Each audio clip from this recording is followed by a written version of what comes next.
So I'm here with Adam McEnroe today from Team KF. You're going to be fighting your fighting championship the 27th November for the featherweight strap. So obviously this is going to be a title fight for you. It's going to be a big one. But I want to go back to the start of your career. Let me know how you got into MMA and why. Yeah, so MMA would have been something I was always interested in since I'm younger. Like I was always watching the likes of GSP, Anderson Silva, like watching all these growing up. Something I always wanted to do, but I didn't really feel I had the confidence or didn't know where to go. So I started, I'll go way back, like I started boxing in Crumlin Boxing Club. Wasn't taking it like serious, just in and out when I was a kid, like every kid, like growing up in the flats. You're always in some sort of combat, you're always fighting on the streets, you're always in bleeding martial arts gym. So would have started there, started going through kickboxing, other sports, and then when I was in college I started doing taekwondo and judo seriously then. In a sense serious, but I started taking it serious, put my head down, really training.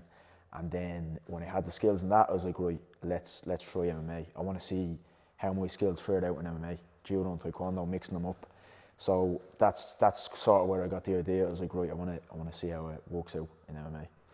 Perfect. So then how did you find, like, obviously you'd done those disciplines and then merging that into the MMA with the training, how did you find that? Was it easy to apply what you already had, or did you find it hard to integrate? Like, it was like, it's definitely hard because you're mixing and juggling everything together. It's not just focusing on one discipline.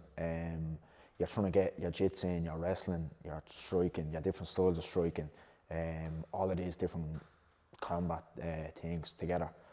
But it's, I suppose, being able to juggle it and then fight, it's just like that extra bit sweeter, do you know what I mean? But at the start it was hard, but you just have to kind of get organised with it. I was still doing taekwondo and judo when I was doing MMA, and then when I started saying, right, I want to take this a bit more serious, I stopped doing judo and taekwondo, which, I don't know, might be a bit of a detriment, because when I was still doing judo, I was throwing everyone on the fucking head. Like, I was flinging everybody was getting fucked on the head with like hip throws and everything. But maybe that's something I'll go back to now. My last year of college, go back to judo. So. Perfect, yeah, because obviously you've got your last year of college coming up, so it's going to be a busy year for you in the next year. Talk us about, like, your first amateur fight. Like, obviously you would have had different competitions before, maybe at novice and different comps, but like the first kind of amateur one would be kind of a milestone. So like, what was it like leading up to that? When did you find out you were getting the fight, and how did you feel leading up to it? And did your training get more intense then leading up to it? I'd say the training didn't really change. I was in Houlihan martial arts at that time, and I was in it only a couple of months before I got my first amateur fight. It was in September 2018, so it would have been basically 4 years ago now. It was on Cage Ring Championships, if I recall. It was in the Rice venue. It was actually in a ring, and same day weigh-in. I remember that vividly. But I suppose I was just training. It was still kind of dossing around compared to what I'm doing now. The training I'm doing now, it was still kind of dossing. Like, I was training every day, but I didn't really have any nerves. Didn't have anything. I was just more excited to get in there and actually finally fight in an MMA real set. Do you know what I mean? It was something I always wanted to do, something I was always interested in. So I was like, right, I'm finally being able to do it. And then that feeling after, I was just like, I'm fucking hooked on this now. This is what I'm doing. At the time, like, I didn't really have any idea in my head that I'm going to take it professionally and serious at the time. But after that feeling of winning, I was like, this is what I want to do. That's it. There's fuck all else I want to do. This is what makes me feel like alive. Do you know what I mean? Yeah, no, 100%. With that, you won that one. I think you won your first two, and then you had your first loss. What was it like? Obviously, you said, like, you were on a high from the win. Like, tell us what the loss is like. How does a fighter take a loss? How does that affect you? Yeah, that first loss, I remember it was to Adam Griffin down in Cork on Kay's Legacy. I was actually doing all right in the fight, and then I got caught in an armbar, which was something that after the fight I was like, right, I need to just work on guard, because that was a big problem for me at the time. I was like, when I was in someone's guard, just not doing basic things, being able to like control my posture, if they were trying to break my posture down, control them things, I was kind of panicking.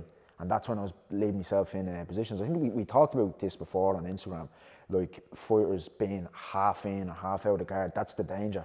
You need to be either fully in or fully out and throwing shots. You need to, the implementation of shots just makes the big difference. You can't be like hands in, hesitating. That's where you start getting fucking armbar triangles, like people that are slick off their back. So that was my first loss. Pretty sure I cried after that fight. It was fucking horrible.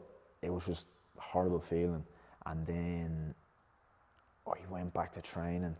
I was training for a while, and I think the fight after that I fought Kikyo, lost on that as well, which that was a bleeding mad period in my life. Like I was going through a load of shit at that time as well. But do you know what I mean? It kind of makes or breaks you. Like some people, you always see them after the loss, they're just not the same, or they can't really get back to them winning ways. They're not themselves. But that I think for most fighters, like that makes or breaks you loss. Like everyone can win. It's all good when you're winning. It's all great. Everyone's on your fucking side. Everyone's texting you. Everyone wants to know you. But when you're losing, you really see like what's what. You see who's behind you. You see who's supporting you. You see who really gives a bollocks. And then as well, your own mind. You see how you deal with that sort of shit. Because, like I said, it's all good when you're winning, but when you're losing and you're down, can you come back from that? Can you come back and correct what happened in that fight? And I definitely was able to do that. Perfect. What do you think it was that made you what was it that kept you motivated to keep trying after? Because I actually talked to Andrew Barrett. He lost 3 in a row, like from the start, and then he said he felt down. Like, what was it that kept you, like, that after 2 losses, did you think back to the first feeling of when you won? Or what was it that made you keep? A couple of different things, like definitely that was a big motivator, would be like how I felt after the win, because it's like, again, this is all I want to do. It doesn't matter, like you lose, you win. There's always going to be losses in life. In any facet of life, there's always going to be losses, big losses, small losses, behind the scenes. Again, it's just how you deal with it. So being able to think back to them times of like, that's how I felt when I won a fight, and it's like, I want to get back to that. That's a big motivator for me. But also, just being in the sport, I was just like, I just want to keep doing it. It doesn't fucking matter. And amateur, everyone knows amateur is for that experience and getting the experience in, whether they're wins, whether they're losses. Obviously, you want them all to be wins, but sometimes it don't go your way. Sometimes you lose, sometimes you win. That's just how it is. But I think that's a big motivator, is like thinking back to them times when you won and being like, yeah, I want to get back to that. Perfect. You touched on there, you said that you're going through a lot of stuff in your life. Is that something you'd like to talk about, or is that off? Yeah, like in that period, so it would have been like, I'd say the mid-end of 2019, a couple of things happened in my life, personal life mainly. A few things happened that really like fucked with my head. I was only a kid at the time as well, do you know what I mean? When you're that age and a lot of shit comes down, not many people can deal with it. So for me, the things that was going on really affected me training, affected me fighting. I was in college at the time, so just a little side thing, this is my 3rd attempt at getting my degree. That was my 2nd attempt, and at that time I had a financial backing of an organisation that I thought were going to pay for my college. They didn't, and it fell through. So that was something that fucked with me head a bit. I had no money at the time, had literally nothing. No car, no nothing. My ma was still paying for me bus fare to go to training, up and back. She was going out slaving her bollocks, like fucking, like working in a cafe, doing everything she could do just so we could train. Because that was sort of a thing when I started training. She was like, she saw how happy it made me, saw how confident it made me, saw the benefits of it. She was like, I don't care, like whatever it takes to get you to training, I'll do. Which I'll always be grateful for doing that, you know what I mean? But in that time, there was like bleeding eviction letters coming in the door, there was fucking ESB bills through the roof, do you know what I mean? Like, I'd say people are dealing with that now, but like at that time there was so much shit going on and other stuff as well, and I was just like, I cannot deal with this. Mentally in a very, very dark place. And I probably shouldn't have took that fight with Kikyo at that time. Like, if you watch that fight back, it's just like, my body was there, but I wasn't there. Do you know what I mean? It's just, I wasn't even fighting back kind of, so it was a bit of a tough time going on at the time. I went and got a job. I got a great opportunity off a place called Laptop Lab, back from the future on Georgia Street. They gave me an opportunity to work as a computer technician, as an intern at that time. Would have been probably September, October 2019. Yeah. And that sort of that gave me a little build up in like, we're going to be getting my own money again, because I worked in the past. Like, I worked loads of jobs. I worked as a chef, I worked in Deliveroo, I worked in the cafes, like back of kitchen, things like that. But it was a period where I had no money, had no job, had nothing, had no purpose. It was just dark times, you know what I mean? So at that time, I got a good opportunity by Laptop Lab, Colin Baker, who's a very big mentor in my life, and he gave me that opportunity, and that sort of just propelled me on a journey of like self-improvement, which like you might say is cliche, but look, I needed it at that time. I needed to build myself back up from the point I was at, and that's what I've done pretty much in 2019. And then 2020, going into that year, I was in a much better position, financially, physically, mentally, and then that was like my best year so far in my life, I think anyways. Yeah, no, that's like you're saying that, like like it's hard when you've no money and stuff like that. It's actually hard to keep going. Like I said, you're just one opportunity away from a massive change in your life. So, obviously you were able to. You said there, like obviously the training all made you happy, but this was affecting your training. So obviously, do you think, like, did you go to speak to someone, or do you think you should have went to speak to someone? At that point in my life, I didn't speak to anybody. If anything, I used it as more of an outlet to start doing things that was the opposite of who I was. It wasn't my character. I started drinking, I started like engaging in like other things like drugs or whatever, shit like that, which I don't do. Like anyone that knows me, I don't even drink. I probably have a bleeding bit of wine with a steak twice a year or something, you know what I mean? But I started going to sessions, and there was a point, I remember this vividly, there was a session on in Drimna. It was after we went to the Forge, and I was in this session at like 7 in the morning, and I was just sitting there, everyone scalding, talking shite, and I was just sitting there being like, what the fuck am I doing? Like, what am I doing? Everybody can get into them ruts, you know what I mean? Anyone can get in, and it's hard to get out for a lot of people, but that was like a point for me where I was like, yeah, fuck this, I'm not doing this anymore. And I was like, right, I'm looking for any opportunity, I'm going to start looking. And you know what, it was luck. It was literally luck. I saw an advertisement for that computer technician job on Facebook, and it was luck. And that, some things supposedly happen for a reason, so I don't know, maybe it did happen for a reason. Yeah, people say like a lot of things are luck, but also you make your own luck. Yeah, like yeah, the fact that when you were at that session and you said, right, this isn't for me, because like that, I know a lot of people like that. Like people will continue like that for the rest of their lives, you know, that sort of way. And it is hard to get out of. It's just so easily accepted, I think, in the culture here. Yeah. But you talked about 2020 being your best year. Run me through 2020. 2020, so I would have started off in that job doing really well, like learning the trade, learning everything about motherboards, computer repairs, everything that I was always interested in since I'm a kid. Since I'm a kid, I'm a bleeding nerd for computers. Like, yeah. I was always taking computers apart, more programming than actually, like, let's say, hardware sort of thing. So I was learning the hardware side of things, learning what goes on the motherboard, how to repair certain components, learning from like specialists in areas, and just, you know, like meeting people, connecting with people. That was sort of the year I became a man. I had to like step up and become a man and stop being a boy, because before that I was a boy. I was just doing like things like fucking immature things, you know what I mean?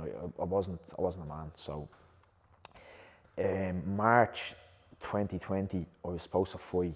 This was before the lockdown, the first lockdown. I was supposed to fight a guy, I don't know, I forget his name, but that was on Cage Legacy, and I remember cutting weight for that. And we found out in the January, my granddad had cancer.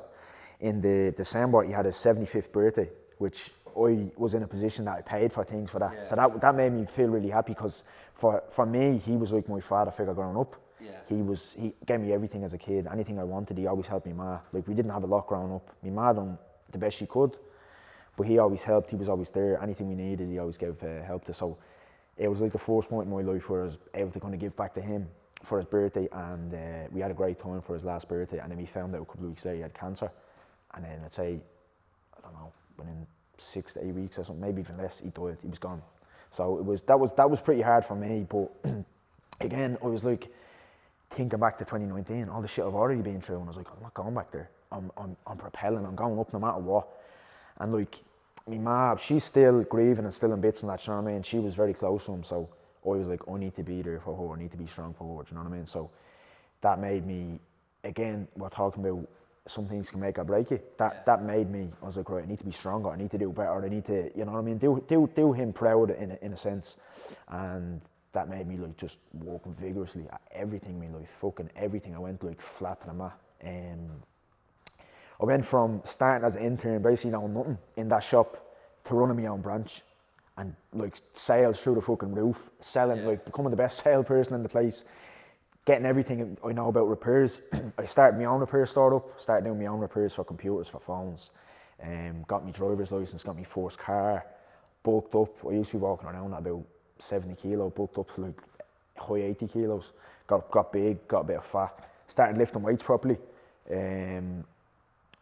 I made a new group of friends, like everything, it just seemed like everything was going great in that year. Everything was perfect. And for me, it really set up things for me being able to deal with any shit. So after that, I was like, I can deal with fucking anything. Anything that comes my way, I know how to deal with it now. Whereas before, let's say, a good example, the first time I went to college, a bit of stress happened. College assignments overdue. I just couldn't handle it. I wasn't able to deal with the stress. There was too much going on. Now I'm like, right, I can think back to things. Like, I can deal with these things. I can juggle 100 things and still deal with it. So that was a kind of year of making me as a man, being able to like, right, I can deal with anything now. I'm after coming through so much. I have confidence in myself now to deal with fucking anything. Perfect.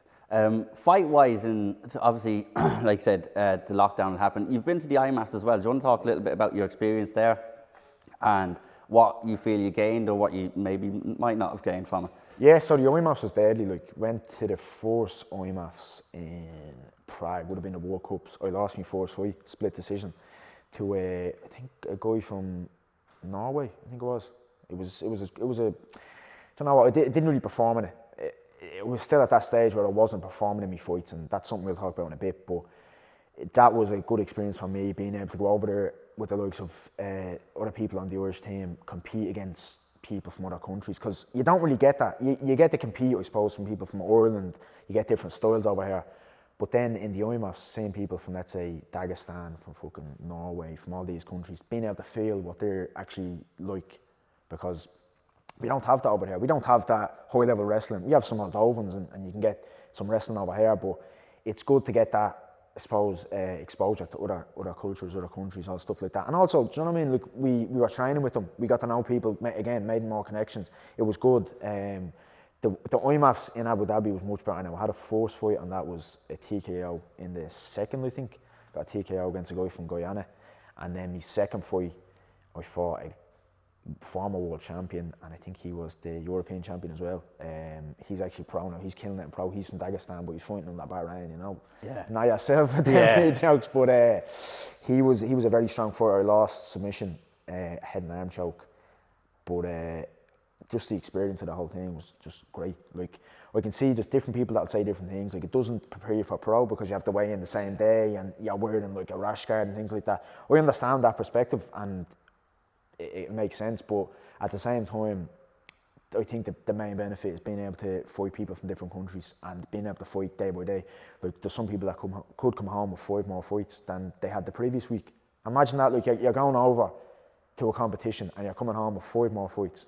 And let's just say they all go the distance. Think about that in times in the cage, do you know what I mean? That adds up, do you know what I mean, for amateur, for your experience level. So I think for experience, for getting like quality rounds in with high level people from different countries, it's priceless. Yeah, because obviously, like you're saying, if you go against Bahrain or Dagestan, like, they're specialists in that area, and then you get to feel what it's like. Because obviously, when you compete against people in Ireland, like I said, not that we're all going to have similar styles here, but like, the Dagestanis at wrestling are like just top notch, that sort of way. Yeah. But like, so you got that. So would you recommend, if people wanted to, like, if young people, like I said, it doesn't prepare you for pro really because you have to weigh in every day. But experience-wise, would you recommend if there was people coming up? 100%. Yeah. The only kind of downside would be like the kind of politics and money involvement in it, which, I don't know, some people might be discouraged from, because look, the sport's still not recognised in Ireland. You have to fund it yourself. All the athletes that go, everything is self-paid. It's a bit better now with companies and gyms and stuff like that being sponsored, so you can get a bit of money off people. But like, for me, I had to pay it all myself, which it's grand. I'm in a position where I can afford it, but I know there's loads of other people who can't. There's people who literally train and they work part-time just to get them by week to train. Like, they wouldn't be able to afford, like, let's say Bahrain, you're talking in the depths of well over $1,000, probably $2,000 there before you get over there. And then that's without spending money and everything else, you know what I mean? So some people can't really afford it, but other than that, it's priceless. Like, the experience you get, the people you meet, the whole, I suppose, setup, and being able to compete at such a high level and on a high stage, it's priceless. Yeah, no, that's what most people do say. I think, I don't know why you have to weigh in every day. Actually, what weight did you fight at? Because you fought at like 4 different weight classes. You fought at 4 different weight classes, yeah? So I competed at 77. 2021, I competed one at middleweight. I competed at featherweight. I competed at lightweight. I've competed the day before welterweight as well. My next fight's at super featherweight, 68. But the main goal is to go back down to 66 featherweight. Yeah, that's the main goal because, look, I was bigger, much bigger last year and the year before. Had a bit more body fat on me, but I'm no middleweight. Do you know what I mean? Yeah. I'm not welterweight either. After sparring some of the lads here, like true welterweights, pros, like you just see it's a different fucking ball game. Like it's you see the difference between welterweights and lightweights and middleweights and welterweights. You know what I mean? In the program, it's different. But I suppose at the IMAFs, when you're walking in same day weigh in, it's not that big of a deal. In fairness, some of them Dagestanis are in the sauna every night cutting like a couple of kilos. Do you know what I mean? They just have it down to a T. They have the best of the best. The doctors, the nutritionists, they have everything for the whole setup. So it's still, I suppose, it's still a process of determining where I'm gonna go. But I think it's 66. That's my best weight category. Yeah, so that's why you're tapering down now towards the end of your amateur career. Yeah. Because that's where you're going to go, so you can start getting the weight cut and all right when you go into pro. Yeah, so like 68, that's going to be a good one. Just see how I feel at that. I reckon I'm going to be a fucking beast at that. I'm going to feel unbelievable.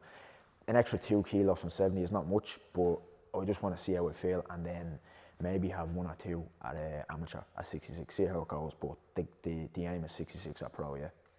Yeah, perfect. So you've moved over to Team KF. Tell us what the likes of Tom and Chris means you, and this team means you now, because you seem quite together. The team is so active. There was one weekend there was 7 fights, 7 wins, and I think Chris said, if I'm not mistaken, it's around a 90% win rate here. Yeah. The slogan is "We're different." Tell us why they're different. I suppose it's just like the work ethic and the mentality, and then. It's just, you know, it's very much like an organisation. Like you see, like subordinates, the leader, like Chris would be, let's say, the leader of the MMA team. Tom would be involved in it as well, but more towards the jiu-jitsu. But like, just the respect that we have as a team for Chris, because the respect he has for us and the time he puts in, and vice versa. Like, he's putting in time like fucking nobody else. Nobody else has seen the time he's putting in. Like, for example, he was away yesterday in England, and one of the lads fighting over there. He'd be probably getting a flight home early this afternoon. He's going to be up this evening or this afternoon for sparring. He does it all the time. Like, another example, he went midweek to a family holiday over to Spain somewhere, and then he came back on the Saturday to Belfast, or maybe to Dublin, drove up to Belfast to corner the lads in cage conflict, then went back to his family holiday on the Sunday. You're joking. I swear to God. So like, that speaks volumes about who he is as a person and like his character, and then how much he's invested in the team and grown the team and making it like the best in the country, if not the world. You know what I mean? He wants world level, like top athletes and the top fighters in the world. So that's like the coaching side of it. Everyone knows what Chris is like. He's just fully invested in it. It's fully in. It's not half-arse and here Sunday is not late for sessions. None of that. He's here 24 hours a fucking day. He's fully invested in the team. So when I saw that, I was like, right, this is why they're different. You sort of see it, like, I suppose everybody knows, like everybody in the country knows how good Team KF is. But then the level of training and how much people train here, even like some of the teens or like younger people, like they're doing 3-4 sessions a day, and that's all they do. That's all they want to do. They only want to train. And it's not half-assed. And one week they're here, the other week they're not. They're out partying and all. They're fully invested. Like, they're always here. They're invested in their strength and conditioning, their nutrition, everything. It's everything dedicated to fighting. So it's no half-arsing around here. It's like fully invested, and then obviously going hard as well. Smart training. Yeah, because obviously Chris is investing in you if he can see you're investing time, and like I see Dylan Logan obviously moved up as well. You've got a couple of other people who've migrated over here because of the training stuff. And he said what Chris said to him was like, if the lads don't like you, that's it, you're not going. But that's good though. Like, there's obviously a line, you have to be invested. Yeah. There's like standards that have to be met as a Team KF fighter, I would presume. Yeah, 100%. Chris said something similar to me as well, because he kind of gave me a trial where it was like, I think it was a week or 2 weeks trial here, and he was like, we'll see how the lads like you. If they like you, then you're on the team. If not, you're not on the team, like that. And I was like, right, it is. And it kind of put something in my head, like, right, this is like a fucking, I don't know, like a position you have to fight for. Like, you have to get onto the team, which I didn't really see that anywhere else. You know what I mean? In other gyms, it's kind of like, in some gyms, some people can kind of just try and people coming off the streets doing it as a hobby, they can train with the MMA and mix with that team. But like, to be on the MMA team here, you have to meet the criteria, meet the standards to firstly get onto the team, and then to maintain your spot on the team, you have to meet standards as well. Like if you're slipping up, like it's fucking, you'd be told to fuck off. Do you know what I mean? It's no messing about. Like I said, he's putting so much time and effort into it, so he wants that back out of us. If we're fucking half-arsing it or going on the session and doing fucking all sorts, he just like kind of wipes your hands and like that's it. So you probably have some sort of warning before, and then you'd be told you're not allowed in the team anymore. That sort of thing. So there is a high standard, very high standard, which that speaks for the success of the team. Do you know what I mean? Yeah, and I've heard him in the corner myself. Like, if you're not doing what he says, he doesn't take it lightly. Let me say. Yeah. Very vocal. Yeah, he's very vocal. But then again, because obviously he can see anything. You've worked on a game plan, and if you're not listening to, because there was one fight, I can't remember who it was, and I'm not going to say who it was if I could remember. But he was just like you're not listening to me. You're not listening to me. It just shows how technical he is and the advice he gives. How beneficial is he to you in your corner? Yeah, very beneficial. Like that fight on Iowa where I fought Sam Solomon, he was screaming details at me, and I'm like, I think other fighters like this as well, but I can only hear me coach. Maybe some little pieces from me opponent's coach, but I can only hear my coach and my corner. So I was hearing everything Chris was saying, and I was trying to go for things. Anything he was telling me to do, I was doing. And he said to me after the fight, there was a part of the fight where I had 50-50 over-unders, and on the overhook side, I had my palm facing away, which you should have your palm facing to you. I was in the corner when I had that error in the detail, and Chris said it to me. He's like, palm facing to you, palm facing to you, and I switched as he said it to me. So I was like, right, that. And he said, like, he was kind of saying that was good that you switched, and I taught you something in real time in the cage. So that was good. Like I think I need that. I need someone who's like very vocal. Again, doesn't take shit. Gets his voice across, gets his point across of what he wants done, and it's not just like, you see many coaches like this, whether it's in corners or doing pads, they're like, oh, you look beautiful, you look great, when the fighter's not doing what they're told, which, like, I need someone like that, which is like, listen, you're not fucking doing what I'm telling you, you need to do this. Or let's say you're down the fight, you're 2 rounds down the fight, not being like, go out and do this, you're fucking losing this fight, you need to get it finished, go out and fucking like do this, you know what I mean? I think I need that sort of voice of reason, so to speak, in my corner. Do you know what I mean? So it's daily having Chris in the corner. Yeah, you need someone who's not going to let you sleep, who's going to he's going to keep on top of you all the time. Like, intrinsically, you should be able to do it yourself. Not in a fight, let's say, but just like, say with your training, you're slacking. You should intrinsically be able to do these things yourself, motivate yourself, be able to have discipline to go training or whatever. But I suppose for me, it's just that extra bit of having someone like Chris. We know, fuck, like, I need to keep a high standard, I need to be on training, I need to be doing this, I need to be doing that. And in fights, like, I need to be listening to him, I can't be fucking slacking, I can't be sitting and waiting. So, I'll give you an example. My last fight, I fought a guy in Liverpool, and in the second round, I went for a takedown, because the first round, I dominated him, fucked him on his head a few times, dominated him. Second round, I went for a takedown, I got reversed, and I kind of just sat me back, lay me back, and I was resting. And I can't be doing that. Do you know what I mean? You cannot be doing that in MMA. You're losing a round, and it's only fucking 3 rounds. So you need to be like fighting for every round. And I gave that round away because I was just sitting, I just like get a break sort of thing. I can't be doing that. After the fight, I said it like, I sent fucking Chris a text. I was like, I'm sorry, I done this, I done that. Like, because in my head I was like, I'm at the fucking, I don't know, disappointing him in a sense. I'm not at the like doing what I should have done in the fight. So that's how much like respect and how much I look up to him. Is like, I really respect what he says, and whatever he says, I do. And he probably appreciated the fact that you noticed it yourself as well. Yeah. Like, with that go forward, I'm going to ask you a question on your fights. What's your favourite fight that you've had so far, and then one fight that you think you've learned the most from? That's a good one. I'd say my favourite fight would be, I don't know, that's hard. The TKO one in the IMAF was one that like stand out to me, because I got a TKO, and it was a very, very good performance by me. Like, good grappling exchanges, good over-under trips, throws, control. My jiu-jitsu looked good. A good ground and pound as well, but still at that point I didn't feel like I was performing. I like, compared to what I do in the gym, let's say, and I know a lot of people suffer from that, but I felt it was just so bad. Like, I was just like, I cannot fucking get what I want to do in the cage. I can do it in the gym, I can do it anywhere else, but when it comes time to do it in the cage, the most important time, I can't really perform. So at that point, I'm still kind of feeling that. So I think maybe the Sam Simon fight would be one of my favourites in terms of how I felt it performed, because I thought it didn't perform perfectly, but I really felt in my mind, I'm enjoying the process in here. Whereas before I was like, it felt like everything was closing in and it was just pressure and I just had to squeeze, and like any position I was like, I'm fighting for fucking life or death here. Whereas in that fight, I just enjoyed the whole thing. Every fucking bit of it.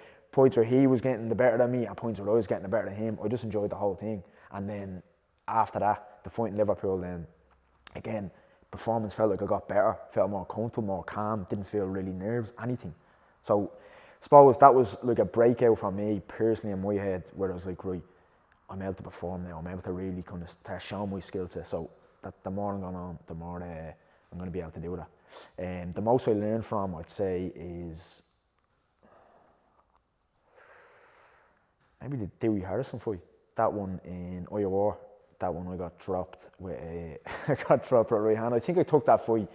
I took the fight on the week of the fight week. It was 77 day before. I think his opponent pulled out. I was like, fuck, I'll just take it, hop in. What's the worst that can happen? Get more experience.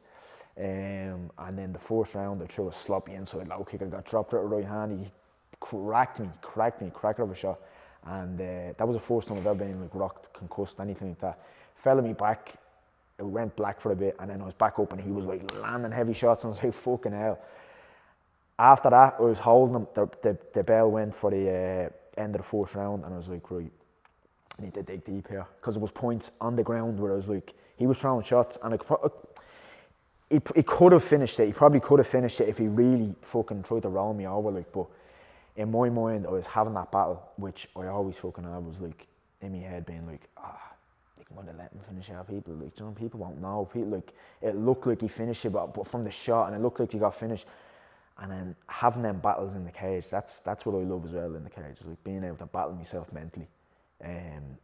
It's one thing having an opponent in front of you, but having them things in your own head where you're like, if you're down the fight like that, you're being dropped and you're close to being stopped, and your mind is telling you, just go home, like it's grand sort of thing, and I'm like, fuck that, no fucking way, not a chance. I'm getting up here, I'm after coming all the way up here. The fight is cunt. I took on a few days notice. I'm not coming here to lose, no fucking way. So them mental battles, I think that was the one I learned the most from. Coming back then, the second and the third, like a bleeding, a wild thing, like swinging everything at him, coming wrestling from bleeding, double legs from across the cage nearly, take them down and just like grinded that win out. For me, that was like, again, it was a point where I was like, I can come through fucking anything. No matter what people throw me, you're gonna have to really like take me fucking out. Because if I can get over the battles in my own head of like these negative thoughts, or these like thoughts of being, be comfortable, you can go home, no one will know that you lost or whatever. If I can overcome them myself, what the fuck's anyone else gonna do to me? If I can overcome these things in my own head, what's an opponent gonna do? What? He drops me, he takes me down or whatever. I don't give a fuck, I'll get back up, I'll walk again, I'll keep going. So if you can't be broke mentally in your own head, who the fuck is going to stop you? Yeah, exactly. It sounds like what you said from the Sam Simon fight, everything's starting to fall into place from training to performance. I'm going to let you go, but there's one more question I want to ask you. If you want to be remembered by anything as a fighter, what would you want to be remembered by? Me work ethic, definitely me work ethic. Like, I suppose everybody wants to be like remembered for some of their highlights or their skill set. I was never born with like the best genetics. I was never born with like some people, like especially here, like some people are just freaks, man. Just freaks. Like they just have genetics to bleeding, like unbelievable, like strong, speed, power, all these things. I was never born with any of that. Like I didn't have great genetics growing up. I didn't have like great nutrition growing up. I was fat growing up. I was like loads of bleeding mad shit. So that's something we want people to be able to say, like, he worked his bollocks off and he was able to compete and beat people who were better than him athletically. They were more talented or whatever, because I didn't have any talent. I had maybe like, I don't know, a little bit of athleticism, but nothing like fucking noteworthy, do you know what I mean? So I think me work ethic and me mindset, being able to come through these sort of situations where it's like, I think I might lose here, or I'm down on me luck, I'm losing or a fucking whatever it is in life, being able to come back and fight against that and always fucking win. That's what I want people to remember me as, my work ethic and my mentality towards anything I do in life. Perfect. I want to thank you so much for your time. I can't wait to see your fight. There you, brother. Cheers. Appreciate Thank it, you. man.